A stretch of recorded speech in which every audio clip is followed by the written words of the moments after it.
हरे कृष्णा। तो अभी रात हो रही है और बैठे-बैठे मैं कुछ पढ़ते-पढ़ते मुझे ऐसा लगा कि ये बहुत इम्पोर्टेंट चीज़ है, तो मुझे ये सबके साथ में शेयर करना चाहिए। तो एक बुक है जो कि उपदेशामृत के नाम से आती है और उसके अंदर 11 श्लोक दिए गए हैं।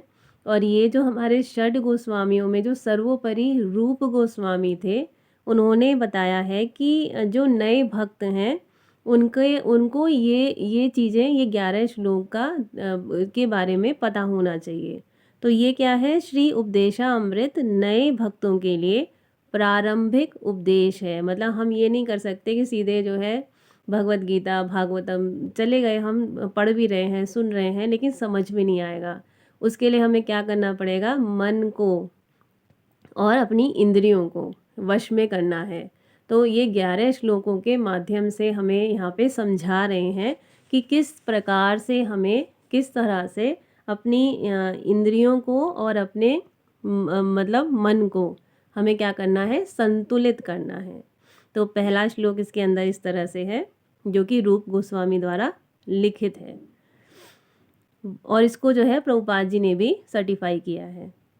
तो वाचो वेगम मनसः क्रोध वेगम जिह्वा वेग मुदरोपस्थ वेगम एतान वेगान यो विषहेत धीरः सर्वां पीमां पृथ्वीं स शिष्यात्।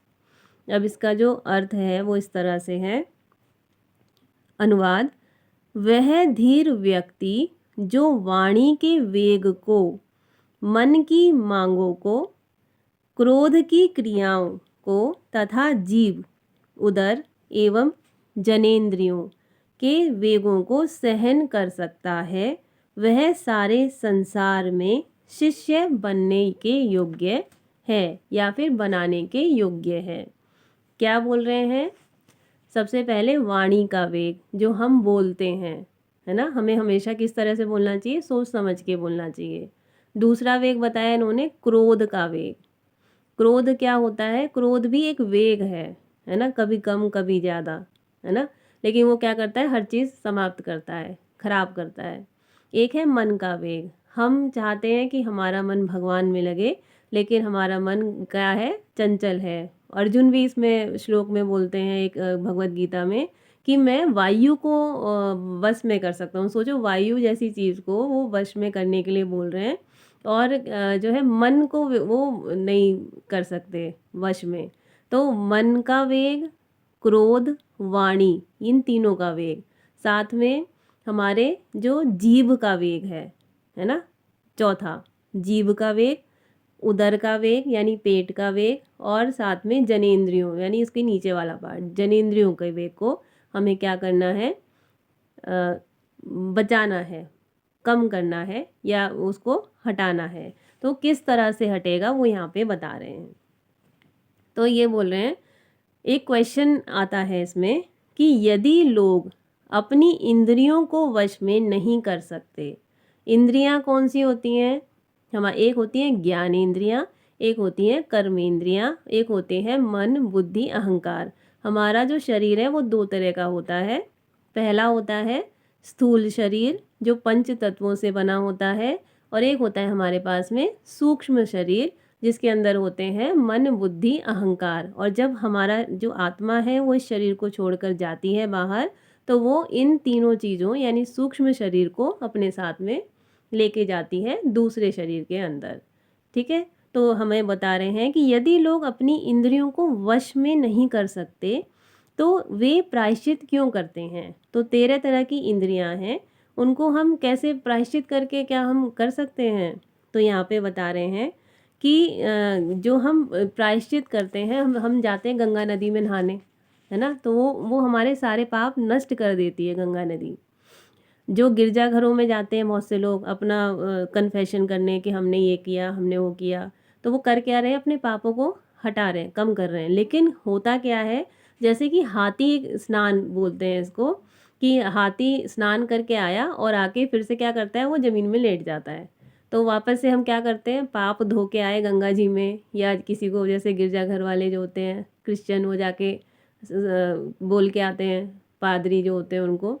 लेकिन क्या हो रहा है इससे, पाप नष्ट तो हो रहे हैं, लेकिन वापस से हम आके क्या कर देते हैं, अपने पाप फिर से एकत्र करना शुरू कर देते हैं। तो ये यहाँ पे बता रहे हैं, क्वेश्चन है ये कि प्रायश्चित फिर क्यों कर रहे हैं, क्या ज़रूरत है प्रायश्चित करने की। तो इसके आगे बता रहे हैं, जब कोई नियमित रूप से स्वच्छ रहने की प्रक्रिया का पालन करता है तो वह बीमार नहीं पड़ता। एक एग्जाम्पल दे रहे हैं कि जब हम अगर बीमार नहीं हमें पड़ना है तो हमें क्या करना होगा। सबको पता है कि हमें सफाई का ध्यान रखना पड़ेगा। घर की सफाई करते हैं हम, बाहर की सफाई करते हैं, अपने शरीर की सफाई करते हैं, और साथ में क्या करना है, अच्छा भोजन खाना है ना। अगड़म झगड़म नहीं खाएंगे तो ऑब्वियसली हम लोग क्या है, बीमार मतलब या तो पड़ेंगे नहीं, या पड़ेंगे भी तो वो किसी और वजह से हम बीमार पड़ेंगे।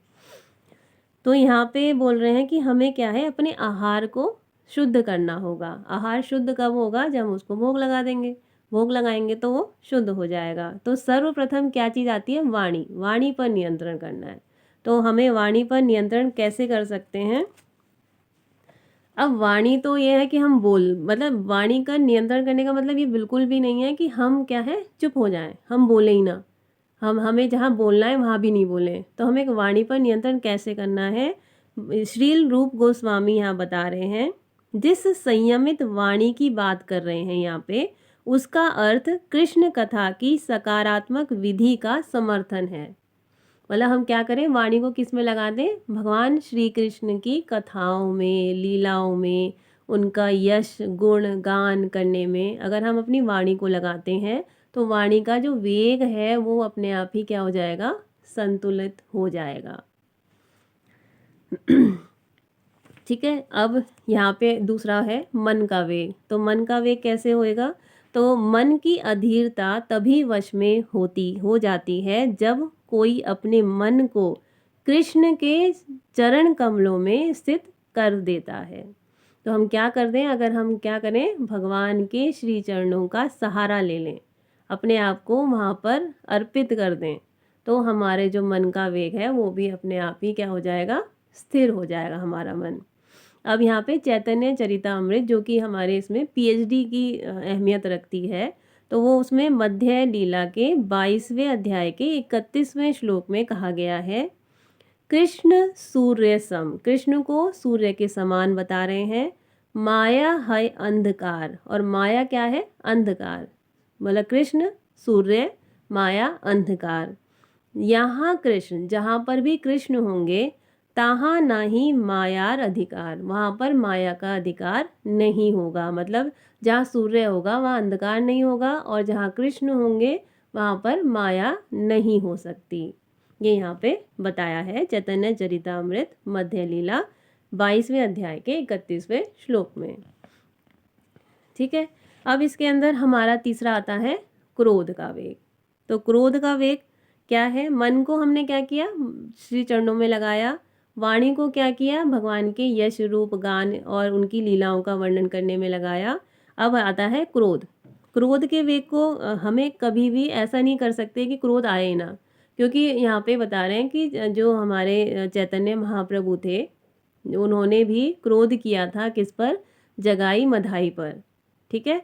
तो लेकिन उन्होंने यहाँ पर एक प्रत्यक्ष एग्जाम्पल दे रहे हैं, और वो एग्जाम्पल दे रहे हैं कि क्रोध हमें कहाँ लगाना है, कहाँ लगाना चाहिए।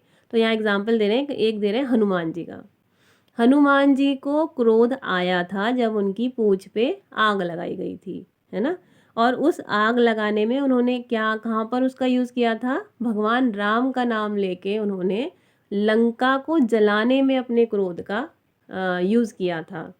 तो यहाँ पे क्रोध को रोका नहीं जा सकता, ये यहाँ पे बता रहे हैं कि क्रोध को हम क्या नहीं कर सकते, रोक नहीं सकते। तो क्या कर सकते हैं, लेकिन उसे सही ढंग से काम में लाया जा सकता है। तो क्रोध को कहाँ लगाओ, सही ढंग से। कहाँ, जैसे हनुमान ने क्रोधवश ही लंका में आग लगा दी थी, फिर भी वे भगवान रामचंद्र के सबसे बड़े भक्त के रूप में पूजे जाते हैं। इसका अर्थ यह नहीं कि उन्होंने अपने क्रोध का सही उपयोग किया। ठीक है। एग्जाम्पल नंबर 2 दे रहे हैं, अर्जुन इसके दूसरे उदाहरण हैं।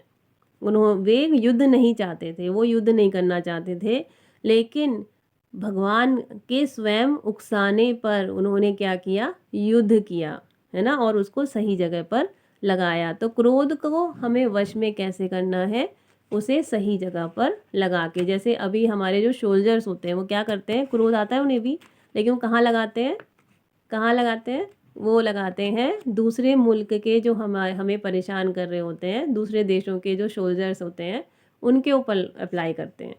तो हमें क्रोध को सही जगह लगाना है। अब हमारा चौथा क्या आया, जीभ।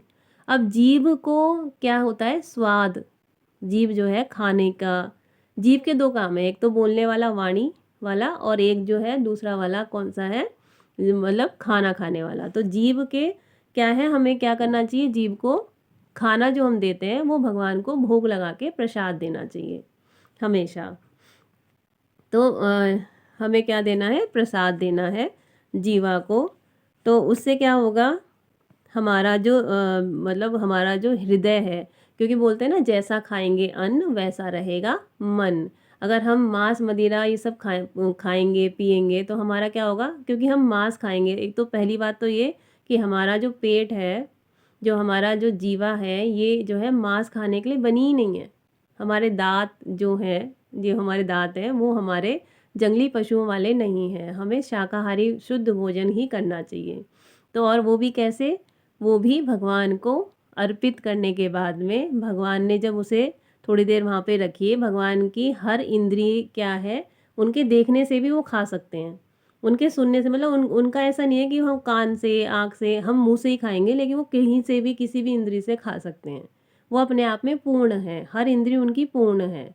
तो वो क्या कर सकते हैं, वो किसी भी इंद्रिय से खा सकते हैं, वो सूंघ कर भी खा सकते हैं। तो जैसे हम अब बहुत से लोग बोलते हैं कि भगवान ने खाया, इसका क्या है, जैसा खाना था वैसा का वैसे ही रखा है। जिस तरह से, अब इसका एग्जाम्पल देते हैं, जिस तरह से फूलों की खुशबू लेने से फूल की खुशबू कभी भी ख़त्म या कम नहीं होती, उसी तरीके से भगवान भी उसका रसास्वादन आँखों से दृष्टिपात करने से या सूंघ कर लेते हैं। तो हमने खुशबू ली तो उससे क्या हुआ, खुशबू कम तो नहीं हो रही ना, या फिर हम धूप में जाके बैठ गए तो धूप तो कम नहीं हो रही ना, वो अपनी तपस उतनी ही रखेगी। उसी तरीके से ऐसे ही भगवान भी भोग लगाते हैं। तो हमें क्या करना है, जीभ को क्या देना है, भगवान का उच्चिष्ट। भगवान ने जो खाया हुआ होता है उसको हम उच्चिष्ट बोलते हैं। तो भगवान का प्रसाद हमें देना चाहिए। ठीक है। तो अभी यहाँ बोल रहे हैं श्रील भक्ति सिद्धांत सरस्वती ठाकुर, जो कि हमारे संप्रदाय में आते हैं, ने उपदेशामृत की अपनी अनुवृत्ति व्याख्या में लिखा है कि हमारी देहात्म बुद्धि से 3 प्रकार के वेग उत्पन्न होते हैं। देहात्म बुद्धि मतलब कि ये हमारे शरीर की, बोलने का वेग, मन का वेग तथा शरीर के वेग। उसका जीवन अशुभ बन जाता है जो व्यक्ति इन वेगों का दमन करने का अभ्यास करता है।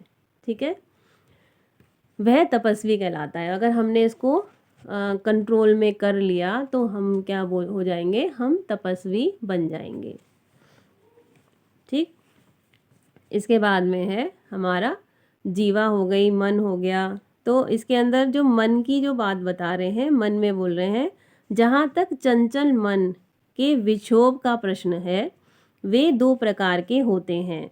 पहला होता है अविरोध प्रीति कहलाता है। जो पहला होता है मन जो है वो अविरोध प्रीति कहलाता है, जिसका अर्थ है अनियंत्रित आसक्ति।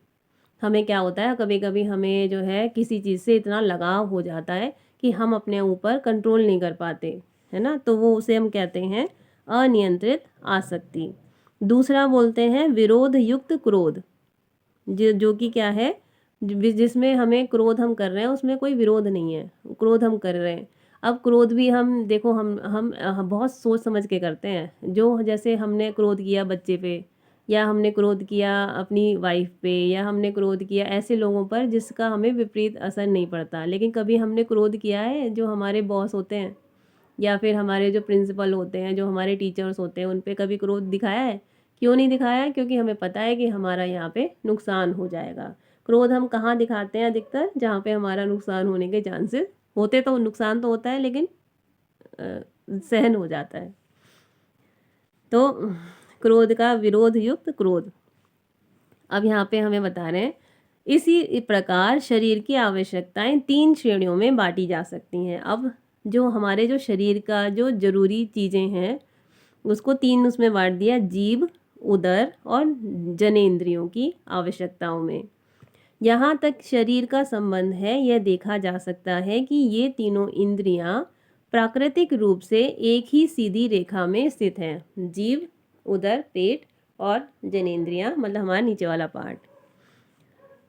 तो यहाँ बता रहे हैं कि जीव को तो हमने कंट्रोल किया प्रसाद खाने के बाद, और इसमें हम जो प्रसाद खाते हैं तो हम एक मंत्र बोलते हैं। वो मंत्र क्या है, उसकी जो जीव का जो वेग है उसको कंट्रोल करने के लिए करते हैं। तो यहाँ पे बोलते हैं शरीर विद्या जाल जनेन्द्रिय ताहि काल, जीवे फैले विषय सागरे, तार मध्य जीवा अति लोभ में सुदुर्मति, ताके जेता कठिन संसारे, कृष्ण बड़ा दयामय करी बारे जीवा जय, स्व प्रसाद अन्न दिल भाई से अन्नामृत खाओ, राधा कृष्ण गुण गाओ, प्रेम डाक चैतन्य निताई। ये हम लोग जब भी खाना खाते हैं ना, खाना खाने से पहले हम ये प्रार्थना करते हैं कि हे भगवान जो हम खा रहे हैं उसका आप भोग लगाइए, आपने भोग लगाया है उसको हम खा रहे हैं, उससे हमारा जो मन शुद्ध हो और हमारा हृदय पवित्र रहे। ठीक है, तो यहाँ पे बता रहे हैं कि हे भगवान यह भौतिक शरीर अज्ञान का पिंड है और सारी इंद्रियां मृत्यु की ओर ले जाने वाली पगडंडियों की जाल हैं। जितनी भी इंद्रियां हैं, कौन सी, आँखें, नाक, मुंह, कान और स्पर्श, ये सब इंद्रियां हैं। तो जीव अति भुक्कड़ और दुर्गम है, इसको कंट्रोल करना बहुत मुश्किल है।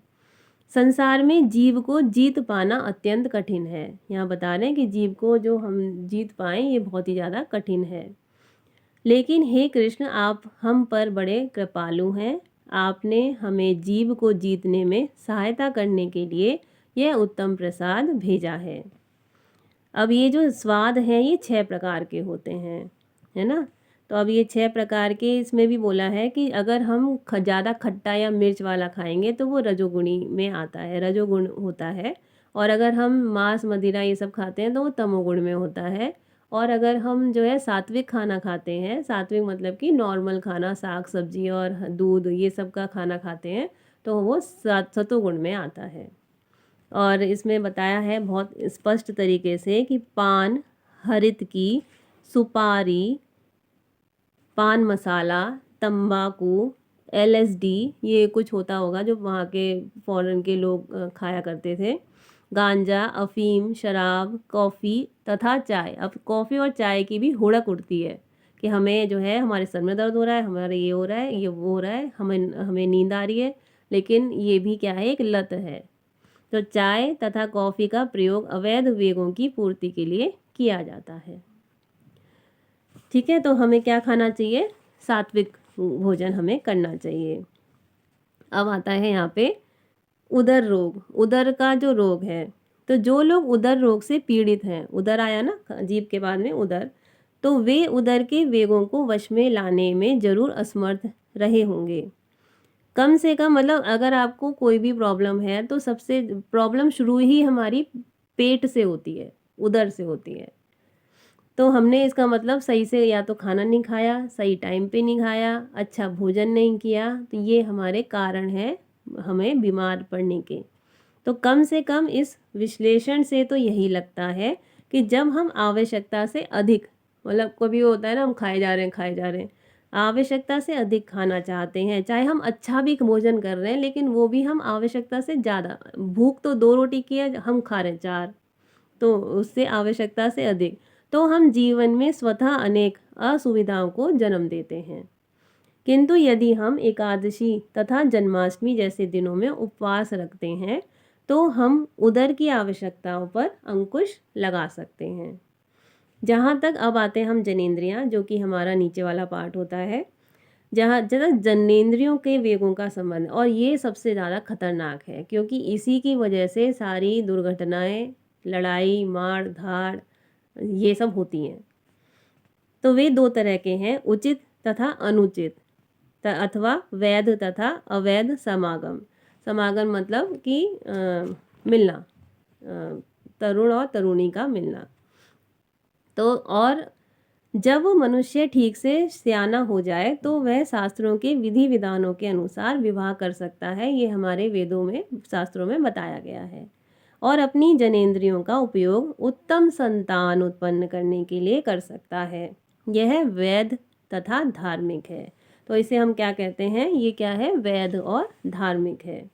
तो हमें क्या करना है, निष्कर्ष यह है कि जो कोई वाणी बोलना, मन, क्रोध, जीभ, उदर और जनेंद्रियों को, इन 6 को वश में कर सकता है, उसे स्वामी या गोस्वामी कहा जाता है। गो मतलब इंद्रियां, और स्वामी मतलब इंद्रियों का स्वामी, उन्हें हम कह सकते हैं गोस्वामी।